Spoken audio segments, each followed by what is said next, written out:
അതെന്തിനാ എന്റെ അറിവ് അദ്ദേഹത്തിന് പോകാൻ വേണ്ടിട്ട് ഭയങ്കര ചോദ്യമുള്ള രമേശ് ചെന്നിത്തലയ്ക്ക് ഓർത്തഡോക്സ് സഭ ആസ്ഥാനത്ത് പോകണമെങ്കിൽ അദ്ദേഹം എന്റെ നേതാവാണ്, മനസ്സിലായ? അദ്ദേഹത്തിന് എന്റെ അനുമതി എന്തിനാ? എന്നല്ല അല്ലല്ല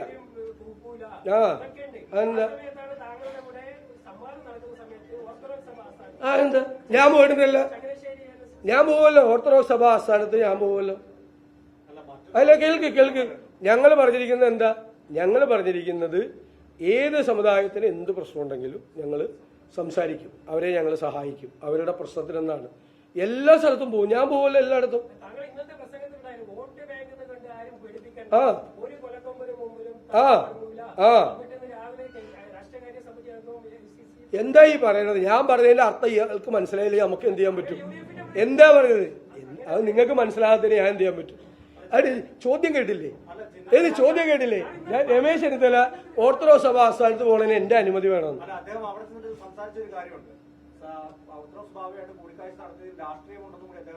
അതുകൊണ്ട് എന്താ കുഴപ്പം? ഞങ്ങൾക്ക് തെരഞ്ഞെടുപ്പിന് ഞങ്ങൾക്ക് എല്ലാവരും പിന്തുണ കൊടുക്കണമെന്ന് പറയണത് എന്താ തെറ്റെന്താ?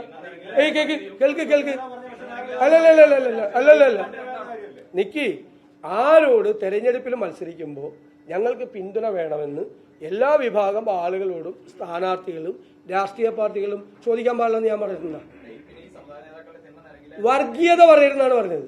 വർഗീയത പറഞ്ഞാൽ എതിർക്കുന്ന പറഞ്ഞ വർഗീയത കേൾക്ക്, വർഗീയത പറഞ്ഞാൽ അതിനെ എതിർക്കുന്ന പറഞ്ഞ വർഗീയത തിണ്ണ നിറങ്ങലും പോയി കാണലും തമ്മിൽ വ്യത്യാസമുണ്ട്, മനസ്സിലായോ? തിണ്ണ നിറങ്ങ അവിടെ കിടക്കണ്ടെന്നാണ് അതിന്റെ അർത്ഥം. തിണ്ണ നിറങ്ങ എന്നുള്ള വാക്കും സന്ദർശിച്ചു എന്നുള്ള വാക്ക് രണ്ടാണ്.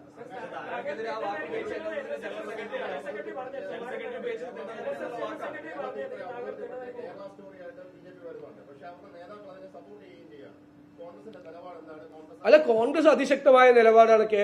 കേരളത്തെ അപമാനിക്കുന്നതിന് വേണ്ടി, കേരളത്തിൽ ഇല്ലാത്ത കാര്യങ്ങൾ ഉണ്ടാക്കി മതസ്പർദ്ധ ഉണ്ടാക്കുന്നതിനും വർഗീയ വിഭജനം ഉണ്ടാക്കുന്നതിന് വേണ്ടി കേന്ദ്ര സർക്കാരിന്റെ കൂടെ പിന്തുണയോടുകൂടി സംഘപരിവാറിന്റെ പിന്തുണയോടുകൂടിയാണ് അത് നടക്കുന്നത്.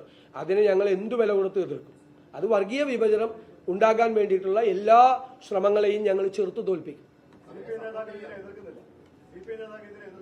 അവരെ എതിർക്കണമല്ലോ, അവര് കൂടി എതിർക്കണ്ടല്ലേ?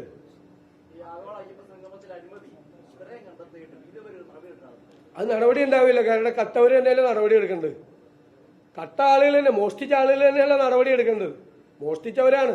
600 പേര് പങ്കെടുത്ത പരിപാടിക്ക് 12 കോടി രൂപ ചെലവാക്കിയിട്ട് ആ കാശ് വരെ അടിച്ചു മാറ്റിയില്ലേ? സ്പോൺസർഷിപ്പിന്റെ കണക്ക് പോലും ഇല്ല. എവിടെ നിന്നൊക്കെ സ്പോൺസർഷിപ്പ് കിട്ടിയത്?